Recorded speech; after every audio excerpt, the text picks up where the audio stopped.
Making the time today. I will call our meeting to order and ask our clerk, please, to take roll call for the meeting. Certainly. Good morning. Trustee Kane. Here. Trustee Donnelly. Trustee Ames is not able to join us. Trustee Irwin. Here. Trustee Gardner. Here. Trustee Cates. Here. Trustee Riley. Here.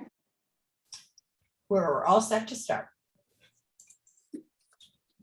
Okay, well, thank you very much. So for our public meeting item agenda is a discussion with our consultants from Huron to talk about, I think, three different things: to get feedback from the committee on a preliminary communication strategy, to review the information resources approach that Huron has developed, and then to review and talk about each university's individual strategic plans. So with that, I'm just going to turn it over to, unless Chancellor, you have any comments, I'll turn it over to Peter. Are you there? There you are, right in the middle of my screen. To Peter Stokes and ask you to get us going. Absolutely. Well, good morning, everyone, and thank you very much, Jim. It's a pleasure to be with you this morning. And just to add some comments there to Jim's description of the agenda, what we hope to cover today is to discuss how we can best equip leadership and the university's communities with relevant information that will inform effective planning here at the system level. We do recognize, of course, that data alone never tells the full story, but it is, of course, also a critical component to understanding where we are and where the system and its individual universities can go. So we want to give some considerable care to how we think about framing a shared understanding of the current state, and we'll talk about that in a short bit. We also want to talk about some of the meaningful differences among the universities within the system so that we can consider how best to achieve impact for the state of Maine, leveraging all of those diverse institutions. And we want to do that in the context of their individual missions and qualities, as well as the collective capabilities of the system as a whole. So with that, Brenna, why don't I hand it off to you and you can get us started on the first part of the discussion. Great. Thank you, Peter. So we will go back and forth from sharing our screen and then taking it down to signal the places where it would be great to begin some dialogue. But just to reiterate the topics that Jim and Peter alluded to, the first topic, we will seek to gather your feedback on the communication strategy that we have proposed. And a component of that communication strategy is this information resource packet. I guess you could say a bit of a fact base and some projections for the future. So we'll go through some of the sample analyses that we have put together thus far, and then also get your feedback on where we should prioritize the future analyses. And then the third topic we would love to share with you are initial analysis of each university's strategic plan and their core priorities and how those overlap across the system. I think at one point in our last meeting, Trish made the comment of, it'd be really helpful to see, I think you even used the word heat map of some sort of all of the universities and their priorities. So we have responded to that feedback and put something together for your reaction. So the first topic is the communication strategy.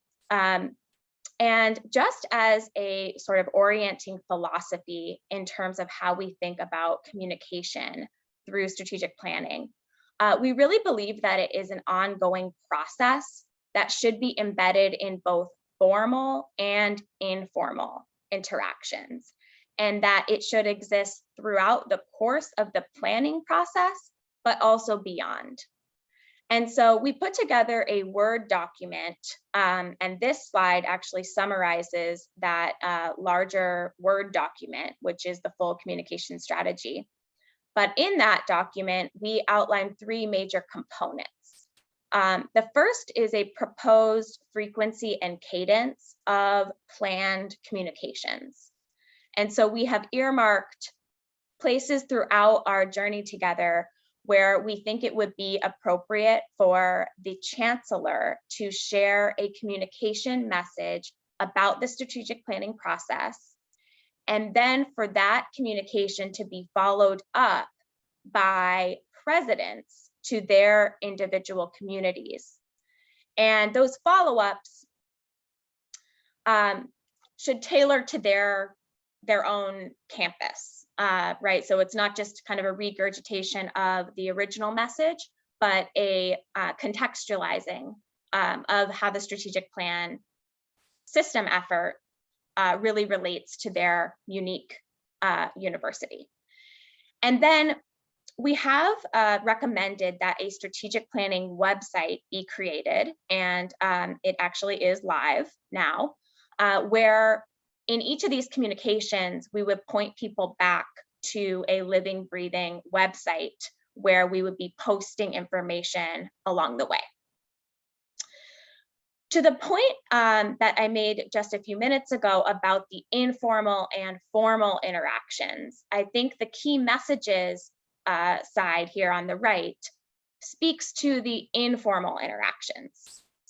So we'll be talking about those in the next slide, but the idea here is to create a set of key messages that can be used in both the planning process, so that would be one set of key messages, and then a separate set of key messages that will be used in the implementation of the strategic plan. And that these talking points really be spearheaded by leaders across the system and embedded in reoccurring meetings, in certain points at graduation, in the inauguration of different leaders to each of the campuses, and that these would just be points that even could be talked about in coffee break rooms, for example. And so the second set of key messages we'll be creating together as we go through the strategic planning process. And that second set could be thought of as sort of an elevator speech for the strategic plan itself. The last piece here is this information resources. So we'll spend our second agenda topic really diving into some of the sample analyses that I mentioned. But this is the fact base. So I know we've had a lot of conversations with you all about the importance of grounding all of our strategic planning conversations in a fact-based reality. And so we opted to change the name to information resources rather than fact-based or fact book, because this set of analyses will include both historical facts and some projections for the future. And so those projections for the future, it could be argued that those aren't really facts, but those are projections. So that's why the name is information resources, but we also welcome your thoughts on how we title this sort of package of information that is meant to ground our conversations in the realities of what is currently going on, both within the system and in the market at large. So this next slide is where we'd really love your feedback. So this is the key message set for the strategic planning process. And this is where we would love to get to a place of aligning on a set of bullet points that we could equip the leaders in the system to have in their back pocket as they approach informal interactions, reoccurring meetings, etc. This could also be thought of a bit as a list of guiding principles. I know the unified accreditation process has a set of guiding principles that are referred to often. And so we could think of that lens here as well. So I'll give you a second to read this, and would love to generate a conversation as to what's missing, what should be reframed, and if this is the right number, or if there should be less or more. I'm ready to say Chancellor. something when, well, okay. Please. So I went through these, and the second bullet point, be student-centric and opportunity identification, prioritization, and implementation. I also think we need to say something about retention as really the only form of growth that we could otherwise expect. That's not to say that one university can't grow, but in total numbers, our growth will come from retention if at all. So I do believe that should be in there somewhere, and perhaps point 2 is where you do it. The other one I would go is 1, 2, 3, 4. Enhance 5 each university's strengths while eliminating duplication. I'm not sure it makes sense to use the word elimination. For instance, we have nursing programs at a number of our universities. We have teacher preparation programs at a number of our universities. We certainly have English, history, and political science at a number of our universities. So I think that particular one needs a little more work, lest it be viewed as damaging. Very helpful. Any reactions to how we might reframe this eliminating duplication while still getting to the ethos of coordination? I wonder if, I think it also needs to say, and I'll be interested to identify and enhance. I'm not sure we all have the same definition of what each university's strengths are. And I suppose we could eliminate inappropriate redundancy or something like that. But my bigger concern was the first bullet. Strive toward doesn't seem to be a talking point. We can all strive toward all kinds of things. There's Emily. Well, maximizing opportunities for collaboration. That's good. The truly innovative public system strikes me as it's too much of a buzzword. 4 credits at Farmington was innovative, but it wasn't necessarily effective. So I think innovation should be a strategy around a goal, that we want to become more effective, we want to become more efficient, and we want to maximize innovative approaches or something like that. Just a different way to frame that, because I think innovation by itself is not a goal, because you can do all kinds of new and fancy things that may not achieve your goal. And I think there should be fewer bullets just because of the elevator speech, but I do think we've missed the efficiency discussion. We need to talk about affordability and quality and efficiency as our goals. Innovation can be a way to get there. Great, thank you. Joan and then Robert. Sorry, thanks. I think that this is a good start. I'm happy to see the R1 focus. I think there are 2 things that we might consider weaving in, and I see that Trustee Kane has started to put some language out there, but this really doesn't say anything about the expectation of collaboration and working across these universities. And I'm assuming that that's a part of perhaps what could make us innovative among systems, where that's a deliberate, intentional expectation. And then the other missing piece, I think, is our service to the state as the public higher education system.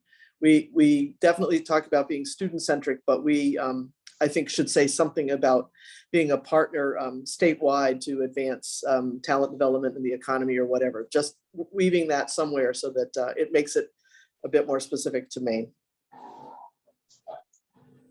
Great, thank you so much, Robert. And then Roger, and then Jim. So a couple of points. I brought up last time we were talking about enrollment, and I'm glad it's in here.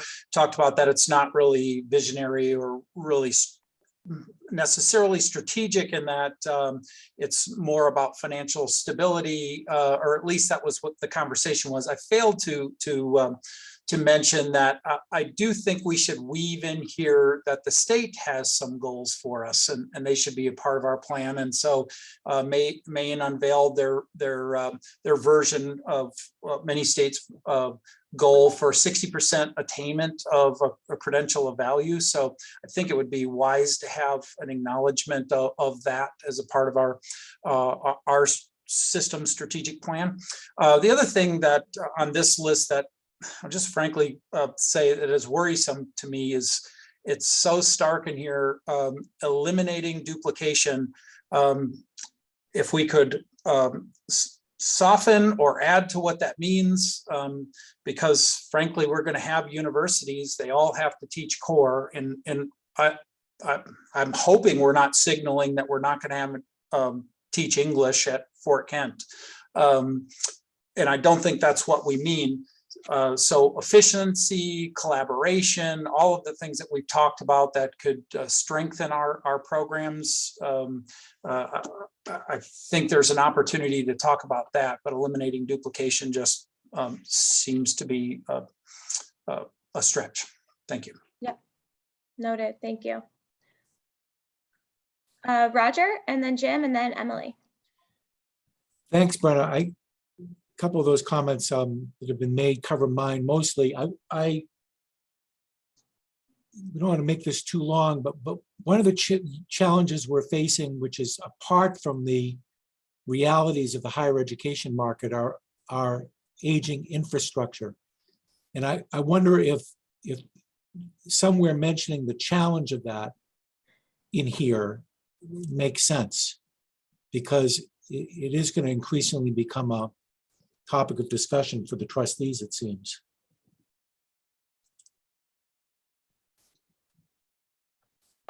Okay, great. So I don't know where it goes. Yep. Yeah, somehow weaving in the challenge of aging infrastructure. Great. Jim. Thanks. I had a couple of thoughts. First, both Joan and Robert have already mentioned this, but the piece about our mission as a public university system for the benefit of the state has to be clear. I just boiled it down to maybe this is too trite, but something along the lines of the future of the University of Maine system is the future of Maine. Those two things have to be wedded together, and that's to me that's a key message. I mean, what we do will be in service of what the state needs us to do as identified in things like the state's 10-year economic plan and other things like that. So I think that's important. Another thing I think we want to be a little careful of is not to embed in our key talking or in our key messaging any assumptions about what the strategic plan is ultimately going to call for, that maybe we shouldn't be assuming. And I think we want to just be a little bit cautious about assuming too much of a status quo forward about how we're going to operate. So just as a caution around that. And then the last point I would make is that Trish made the point about innovation. I think I would draw a distinction between innovation as a goal, which I agree it's not, but a culture of innovation should be a goal, so that people within the system don't feel constrained when they have ideas about how to do something better or how to leverage what they do for more students or more access or whatever it is. They should not feel constrained to come forward and work with others to do that. So I think it's a question of a cultural change as opposed to a goal of innovation for its own sake.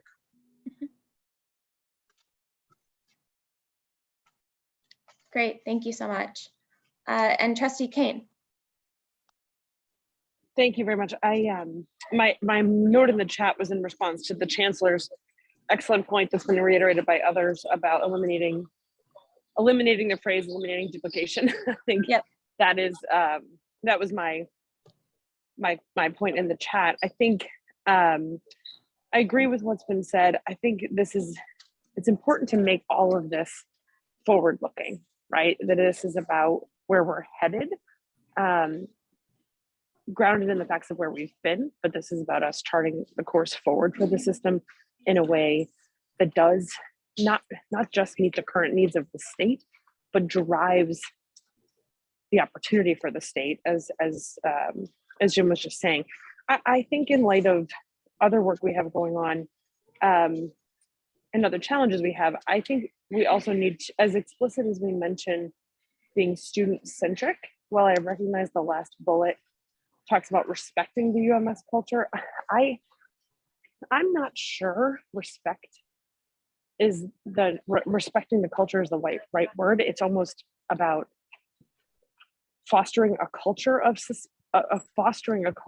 respect and support for, and I would explicitly say, faculty and staff rather than people, or faculty, staff and administrators, faculty, staff and leadership. I think in this work, people have to see themselves. And I think right now, students certainly could, but I also think respecting the culture implies the culture is where it needs to be. And rather than fostering a culture of respect and support, or maintaining or prioritizing a culture of respect and support for faculty, staff, students, and administrators, something like that. I think people need to see themselves in this and see that they are prioritized in it. But I also just want to point out things I like about this, which I do think it's really important not to change anything about the idea that each university's strengths need to be maximized in this, maximized, leveraged, enhanced, acknowledged in all of this work throughout the process of the strategic plan. Thanks. Great. Thank you so much, Trustee Kane. And I like the foster the UMS culture and calling out those specific audiences in effort to have people see themselves in this. And then I think the word foster also gets to your point of having this be forward looking. Foster kind of elicits a journey forward. That's right. And I think it also just implies that where we are is not necessarily where we're going to end up, and that actually where we're going to end up could be better. Yep. All right. So then Trustee Riley and Trustee Gardner, and then we'll move on to our next agenda topic. I just wanted to follow up on Emily's point, which I thought was a very good one, and harken back to the communication strategy. The same way that we want to foster respect, I think we have to evidence in our communication strategy. Communication is two-way. And at some point, I think we have to talk more about how we will listen to the stakeholders. And I know that's part of the planning process, but at some point, I think that needs to be in there front and center on a communication strategy. Very helpful. Thank you. And Trustee Gardner. Yeah, thank you. Just a couple of thoughts, or one thought that has been touched on as I read these bullet points and all the comments that have been said. I agree with and support. But what was missing for me is we don't really describe, and nor should we describe it in any great detail, but we don't have any aspirational, or I guess that's not even the right word, end state type comments about where we're going and what we're trying to do. And I'm not sure how to word it or whether to put it in there. Is there a need, or should there, and it's a question for the group, is there a need for, we're moving from this, we have a lot of things we're describing that we're moving from, but we don't have much that we're moving towards. And I know the work of the process here is to figure that out. But are there some attributes we should call out now, that we're headed for? Mark, it's Emily. I think it's a really interesting question, because we have to strike a really careful balance of not being too specific about what we want, because then it's like presupposing the outcome, right? Then it's like, why bother asking people, which I know is not our intention. So I wonder if there are, I guess for me, maybe there are some values-based words to use. Right. I'm just thinking about them in real time, but I like that you are setting an intention, right, for this, about heading in a direction. I just think we have to be really careful about not being too specific. Well, but I do some can I build on what you I just think said it's an there? interesting idea. One of the things I'm thinking about is ideally, and these are all ideals, but ideally we're in a state where we're vibrant and we're sustainable, healthy. Those are the words that kind of come to my mind. were relevant. I love those words, all of them.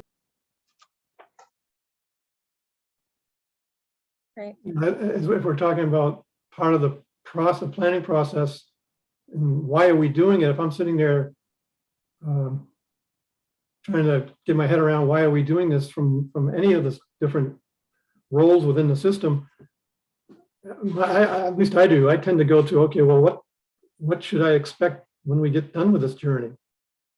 Mm-hmm. To some, you know, how's it going to be better in a general sense? Not specifics, because we don't know at this point. Yep, that's helpful. So we'll try to incorporate some of this feedback about some of these words that can elicit we're looking towards the future without sort of assuming how we're going to be operating in the future, and you know, getting the cart before the horse in that way. Yeah, and what got me thinking about it was the second bullet point, which is very important, but it's come up a couple of times in this discussion. We have to be more than just student-centric in our aspirations. Mm-hmm. You know, student-centric is a very important part of what we are trying to do, but we have to meet the needs of the states. We have to meet the needs of the future employers of these students. There's a lot of other parts to this, and I didn't want us to become too focused on student-centric is our goal, and that's going to solve all of our problems. Right. Great. Well, thank you all so much for this feedback. This is really helpful. We will incorporate it and then have a new version of this to you shortly. The second piece to the communication strategy, and thank you, Trustee Riley, for the emphasis that we could maybe make sort to have in kind of the overall philosophy around having it be a two-way street, and that listening is going to be extremely important throughout the whole process. But in terms of the components that I presented at the beginning of the meeting, the third component is this information resources set. And so that is where we want to spend a little bit of time now reviewing our approach and our planned analyses, and also sharing a bit of a sample of what we have come up with thus far. And so this is just sort of an orienting paradigm to guidelines for use of how to interpret the data. And really the objectives of even doing this in the first place. I think the first point here of our hope is that this data will create a common understanding of the main system demographic, financial, and competitive situation, and that it will help align us towards a shared sustainable vision, while providing a grounding in market context for all of the conversations that will happen throughout the process. And so this slide provides an overview of the contents that we currently have completed, and some of the ideas of future analyses that we intend to complete as part of this information resource package. And so just before we move on to show you some of the sample analyses, we'd love to pose the question now to see your reactions, and then we'll come back to this after we go through the sample to see if there's any other ideas that come up. But it would be great to see your thoughts on whether or not the analyses we have here bulleted make sense, if we're missing anything, how these should be prioritized. And then also this second question of in what meetings or forums should these data be shared? As we're conducting the stakeholder engagement, our plan is to weave in to our question asking some of these demographic trends. And also we now have this strategic planning website where at some point when everyone feels comfortable, we could actually post this information resource packet and draw people to this place. But would love to hear your thoughts, at least initial thoughts, as to whether this bullet point list is comprehensive, if there's anything missing, and then thoughts on any ideas of where this information should be shared.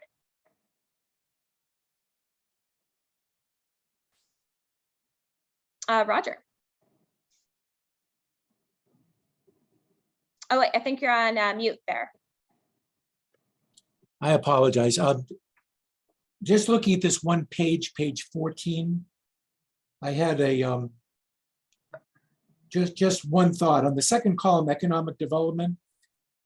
You've obviously correctly pointed out that we need to look at main occupations for bachelor's degree recipients, and that's the most important part of that for sure. I wonder if you thought of also including opportunities for graduate degrees, number one, and number two, opportunities for certificates as we get more and more into the business of providing certificates, which will lead to vocational opportunities for students. Mm-hmm.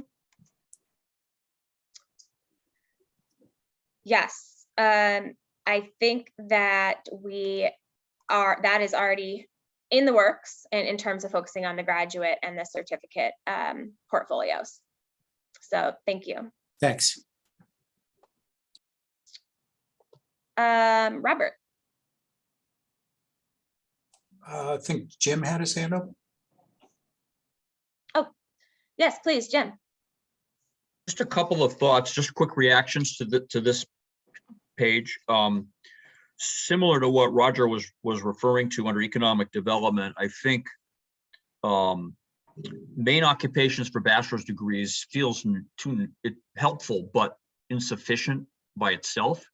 And I'm wondering if there's a way to capture some of the essence of the main 10-year economic plan in terms of what is the current and future Maine economy have in store for the students that we're all about. So I think that would be helpful because obviously we want the public to see that we're cognizant of that and that we're tying this planning to some work that's already been done. We're not reinventing wheels that we don't have to with regard to that. So that would be one piece. And then under future contents, I think what you have there is good, but I'm wondering about whether there's a place for a larger context in which the data about our system exists, such as, for example, peer institutions or really successful, innovative institutions doing similar things to what we need to be doing, so that it's not just here's the data, but here's something we can aspire to, here's a gap we can close, those kinds of things, so that we have a real sense of if we do this right, we're going to move in specific directions that we can measure. Okay, so it's and things like metrics like cost per credit hour, things that sort of show comparative advantages or disadvantages that we can either take advantage of or need to improve. So those would be my two thoughts. Great, thank you so much. Naomi, or I see Emily's hand is up too, but I want to. Yeah, why don't you go ahead and then. Okay, similar. First of all, Kate's spot on. I think while it still be a small percentage of our growth, graduate professional programs, there's lots of opportunities there. More and more jobs requiring it, and so forth. So adding the graduate and the economic development. I think the other thing that we have just been understated in our advocacy for is our extension center work. There's lots of activity going on there that spurs economic development, and so adding that in some way, and if it could include potential for venture relationships, like with our wind and that kind of thing that's going on with Maine. It seemed, and maybe Joan was going to speak up, it seems like we have nothing in here for research, and obviously that needs to be a component of everything that we measure. The other thing I think that's missing in here, that's and it's on my mind because of the recent budget presentations, we're really impacting our ability to have quality education because of our E&G operation. If they fail, that takes money away from the total operation, and they need to be successful. So whatever that those measures are, if you want to say beds and food and meal plans and those kinds of things, but that could go under economic development or maybe under the financial section, but we should have measures for E&G activity. Thank you. Thank you so much. And I think Trustee Kane has been putting her comments in the chat. So Trustee Riley, and then the Chancellor, and then Trustee Gardner. Thank you. I love where we're headed on this. This is terrific to get the level set on the data pieces. I wonder on student success in academics if a measure might be indebtedness, the student indebtedness on graduation comparative to other places over time. And I don't know about this, but it seems to me as we think about, and especially as we get further in the discussion about the unique roles of each university, might it be useful to look over time at admission rates or something that helps us look at, do we assume all students have equal capacity at each campus? Do we expect higher standards at some campuses? It's a question I have, should we have open enrollment? And if so, should we have open enrollment everywhere? And I'd be interested to know if there's any, and I know the data point I think that we saw was the grade point average of entering students, or the admission rate of entering students over time, just to get a sense of, as we think about our quality obligations and our access obligations, to make sure that we are here for everybody. And my final point on the financials and personnel, as I note in the further slides, sometimes we're only talking about the universities, and I think in all of these data points, we have to include the system office itself. Great, thank you so much. Chancellor, and then Trustee Gardner. It looks like you're on mute, Chancellor. A couple of thoughts that I just want to share. You make a reference in the first grouping of out-of-state students. I'm not against that, although one of our universities, specifically our R1 university, has a substantially higher percentage of out-of-state students, and I'm not sure, the politics of pointing that out too greatly. Now, on the other side of the coin, we could also be pointing out that we have a much higher retention rate for state employment within the state for employment purposes of students that we bring from out of state to receive their education here. So I want to make sure that we enter this in a balanced way and not do harm to ourselves. If our R1 institution intends to grow in the future, part of that growth is undoubtedly going to be driven by out-of-state students as well as in-state students who we are otherwise have been losing to other R1 universities in New England. So I just caution a balanced approach with respect to out-of-state students, lest we raise an issue at the legislature that causes difficulties. I would also point out here, and maybe this is not the right place to do it, and maybe it should be done someplace else, but I think there is an outstanding question: is can we afford to operate a comprehensive university with less than 500 students, or less than 750 students, or less than 1,000 students, whatever a number is? I think there's a serious question. Obviously, we have obligations under state law to do certain things, but we have used a model with respect to Machias that does not seem to have garnered as much complaint as we might have considered should we have attempted to close Machias. So I raised that question. And then finally, in the future contents as well, tuition trends over time. Obviously, we've not raised tuition. State funding over time, adjusted for inflation, it's actually flat.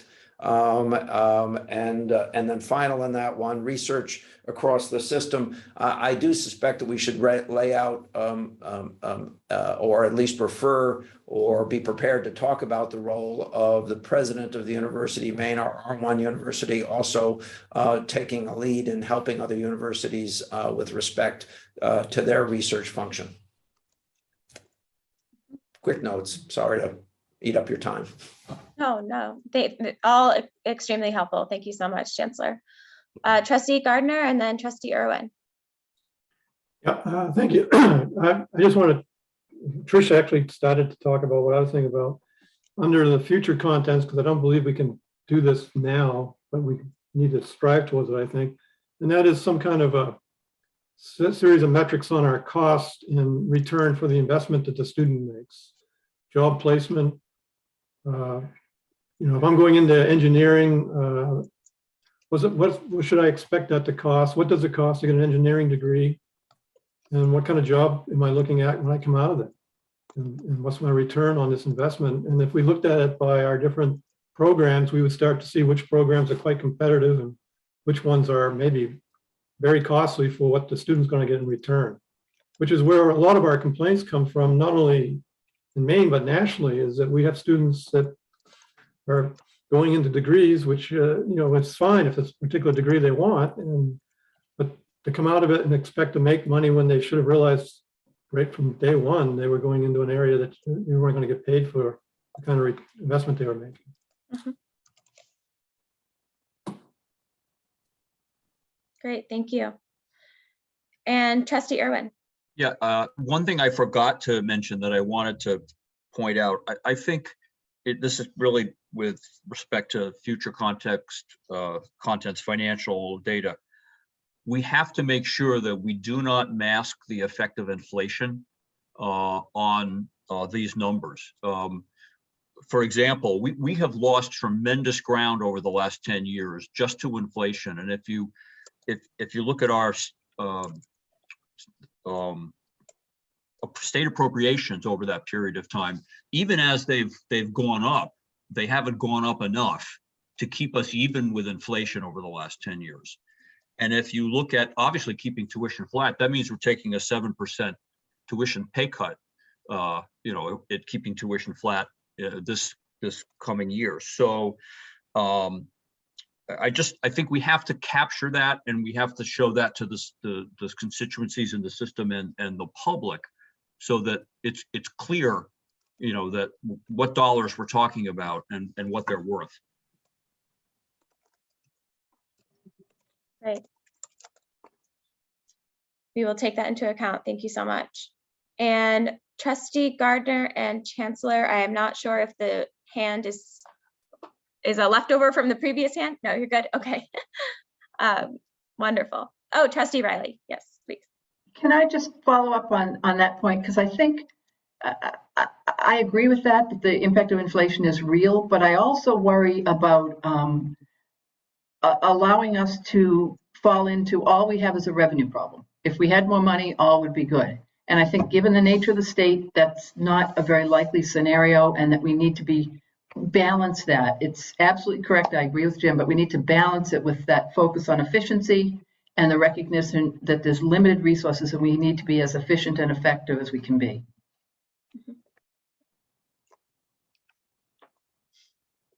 Thank you so much. Thank you for all of these comments. These are all very, very useful. And again, we will incorporate this feedback as we are charting the course of the analysis in our efforts right now. So, and we welcome any offline feedback as well in any of these slides. I think in the interest of time, we will skip to our third agenda topic, which is to share with you our preliminary analysis of the strategic plans across the system. And I will pass it to Kathy to walk us through this part of the agenda. Thanks, Brenna, and good morning, everybody. Really good, robust discussion. In the interest of time, because I know we're going to executive session in about 15 minutes, I want to get to discussion on these slides also. Thank you. It's evident you all looked at our slides in advance, and that leads to really great discussion. So let me tee this up by just reminding us all, as we've talked quite a bit, about the importance of making this particular strategic plan reflective of the needs of the University of Maine system and state and its citizens. University systems across this country vary greatly. Here are 3 examples of the different sizes. Each state is different as far as what they look at, their economic development challenges, the nature of their citizens, etc. And so as we go through here, we want to make sure that this process is unique to the needs of the state of Maine and its residents. So as I believe Brenna and Peter mentioned at the beginning of this discussion, we spent quite a bit of time going through the existing strategic plans for each of the universities as well as the system as a whole. And these are in the order of how recent they are. So as you can see, there's been quite a span of when they were done and their focus. There are a lot of similarities, many common themes, but there are also meaningful differences and intersections. So I want to pause just, and I will actually, the caveat is, this is Huron's view, as we read through the plans, of what we thought were important things to highlight. This might not necessarily reflect what somebody on each individual campus would say. So I just want to pause briefly to get your sense of reflection on, do these start to highlight some of the differences and similarities between plans? Does anything strike you as being off base? And the language does come from the plans directly, but we're highlighting things. Any comments on this? Anybody? Trish, is that a new hand or? It's an old hand, but since you asked, this is the area where I started to think about. It's the next slide, the enrollment growth one. I thought the mission statement was very, very helpful, and okay, and it tells us that we do need to be a little more precise. Yeah, thank you. And actually, there was a robust discussion with the President's Council of how some of these didn't necessarily reflect what the different presidents thought. So that came out. So thank you for the segue into the next slide, because I do want to get to talking about enrollment. So then what we did is we did a bit of a heat map on some of the similarities again. And as you might imagine, there are some of these top themes that work across every plan, including the system plan. As you get further down on this chart, you see that some themes were mentioned less frequently. We absolutely don't have time to go through all of these today. So if we could go to the next slide. Actually, yeah, that's a good one. So what I want to actually spend the next 10 minutes or so talking about is enrollment growth. And really, let's talk through what all this might mean. We don't have time to get to the others. We can follow up later. So on this enrollment growth slide, you start seeing some of the similarities and differences between the different institutions. And as we reflect on the importance of systemness and optimizing for the system, yet still recognizing the strengths of each particular university, as well as the different needs that the constituents have. Do you have thoughts, reflection on how we start bringing some of those tensions together? And part B of my question would be, often there are incentives and disincentives in every system that help universities and systems optimize for these things. Do you see incentives and disincentives in the University of Maine system that start getting at this optimization question? Thoughts? Trish, were you going to say something again? Yeah, I think this is where I grapple with the issue of what kind of enrollment, and do we want to just, I mean, there's such a competitive environment out there. How do we balance the quality of education with who we're enrolling? And could it be that different campuses have different approaches to which students are appropriate for that campus, which isn't to diminish the importance of being able to transfer among the campuses and maximize unified accreditation. But I wonder, I mean, UMA has always had some strength around certain populations and veterans and so forth. And I wonder if we ought to differentiate a little bit here.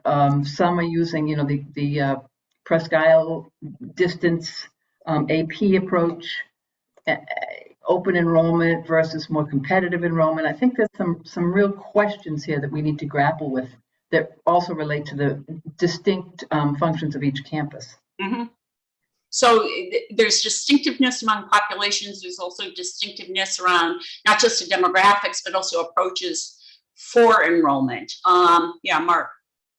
I was just going to say, one of the things that kind of bothers me a little bit is that for the most part, for most of these campuses, whatever they're doing, it's not effective. So these statements aren't they aren't leading to success in enrollment.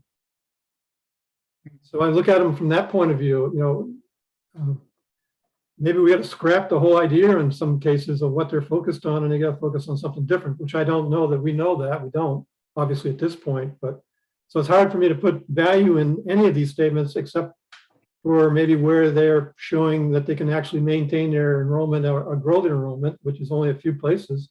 And the rest of it is they're not keeping up. They're not attractive. As you read this, there's certainly a focus on increasing enrollment. Yes. And it really begs the question, is that the ultimate goal? Right. Right. And will it be competitive campus to campus? If we're just purging each other's enrollment, have we succeeded as a system? That's right. Chancellor? Mute. You're on mute. Just a couple of quick points on this.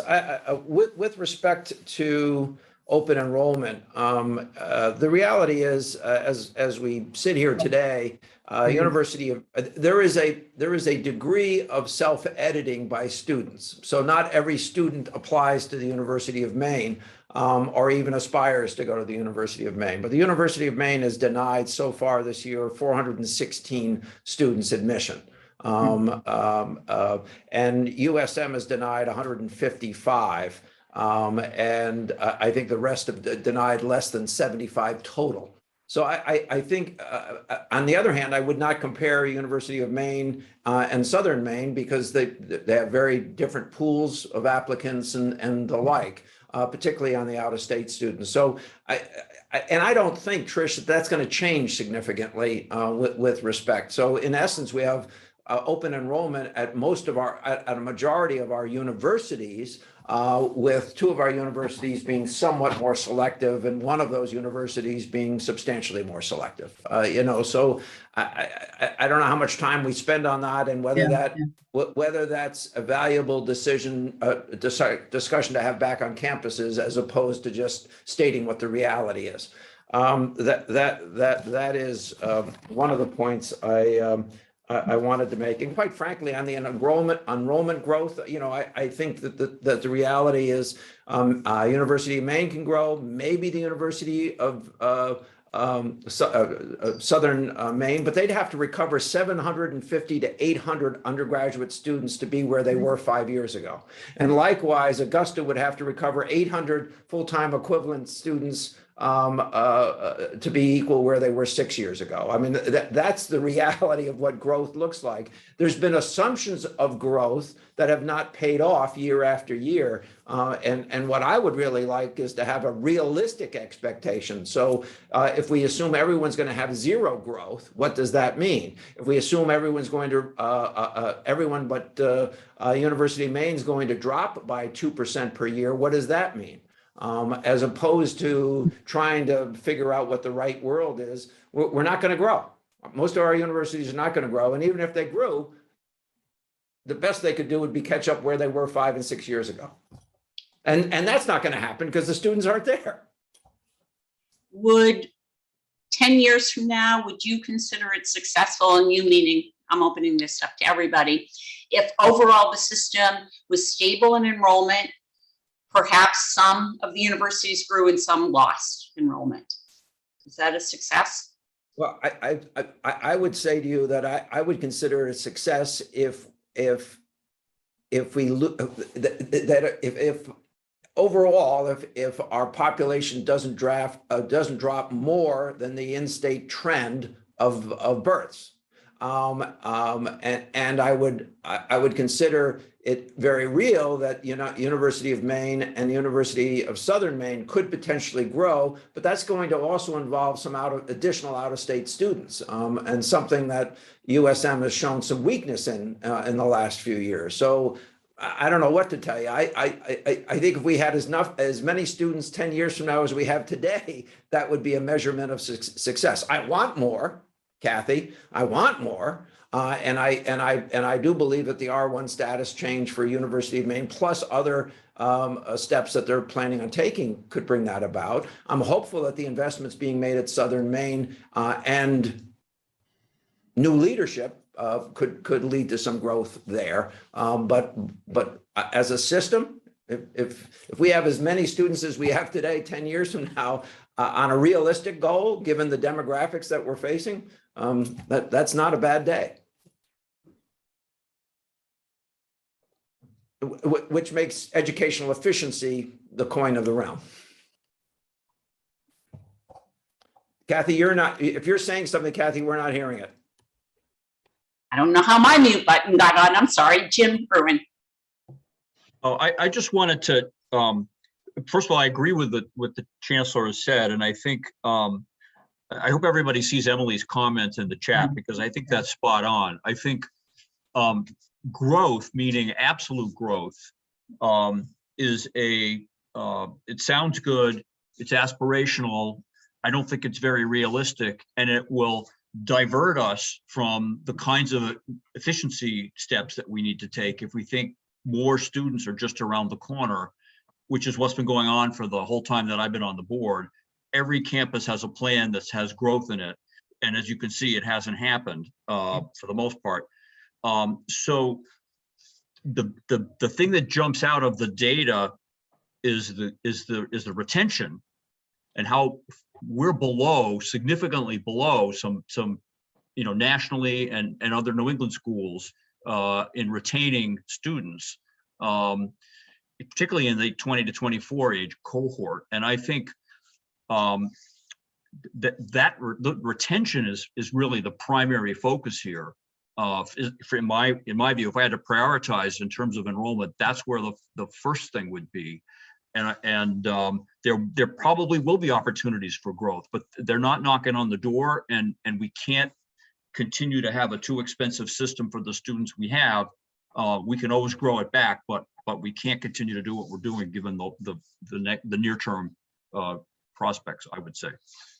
Thank you. So I'm going to wrap this piece of it up, because I know we want to move into executive session, but what I'm hearing is retention clearly needs to be part of the strategy, and how to increase retention. And the other piece is, as we go through this planning process and have dialogue with stakeholders, it's far more exciting and frankly easier to have conversations around planning for growth than sometimes a more balanced perspective on also topics like efficiency and other ways to take what you have and do them differently.